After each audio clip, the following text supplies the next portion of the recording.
बाबा बसाहाबा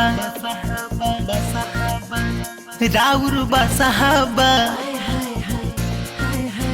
ए बाबा बसाहाबा राउर तुराई बाटे मेला में गरदा उड़वले उड़वले बाबा बसाहाबा राउर तुराई बाटे मेला में गरदा उड़वले ए बाबा बसाहाबा राउर तुराई बाटे देव घर में गरदा उड़वले उड़वले देख भिड़िया बा हो देखी भिड़िया बा बहुते बगाई पूरा मेला का पारे उठवले उठवले बाबा बसाहाबा राउर तुराई बाटे देव घर में गरदा उड़वले।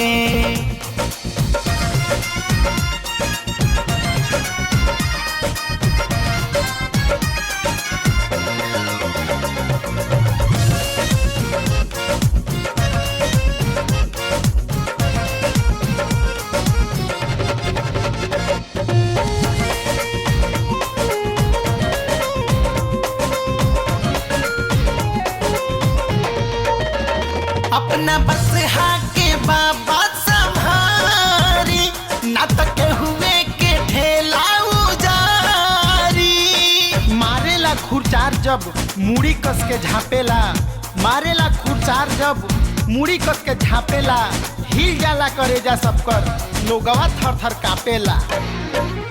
बबुआ गणेश से एकरा के पकड़वाई नथिया या पगहा से एकरा जकड़वाई ना तो सिंहिया दे के हुए के सिंहिया से बातू में रौरे पास ये कर खबर जाई बटे भंगिया खाके बौराई राउर दुआरा से बाटे पराइल पराइल ऐसे भगतन के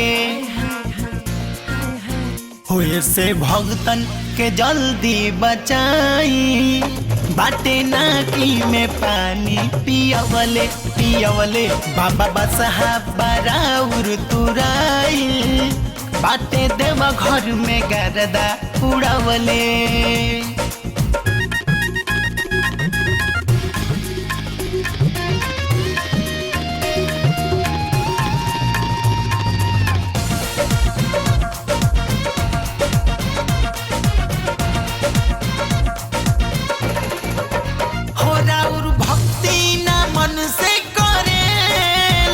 कुछ भी कहला पसों से परेला। ए बाबा बोल बेटा। अरे तनी ध्यान दी। ठीक बा ए खूंटा पे बांध के हो एकरा खबर ले दू चार डंडा एकरा पिठिया पधर दे तबे सुधारी अपना बिगड़ल रहनिया के सगरो नसाई एकर झट से उतरी जाई सावन सुमन से बाटे अजुराई ठीक कर दीना एकर धाधाइल धाधाइल खूब सावन के हो खूब सावन के मेला खचखचाइल बाटे मेला में भगदड़ मचवले मचवले बाबा बसाहाबा राउर तुराई बाटे देव घर में गरदा उड़वले। आर्या म्यूजिक में आपका स्वागत है। लेटेस्ट मूवी और सॉन्ग के लिए मेरे चैनल को सब्सक्राइब करें और बेल आइकन को जरूर दबाएं।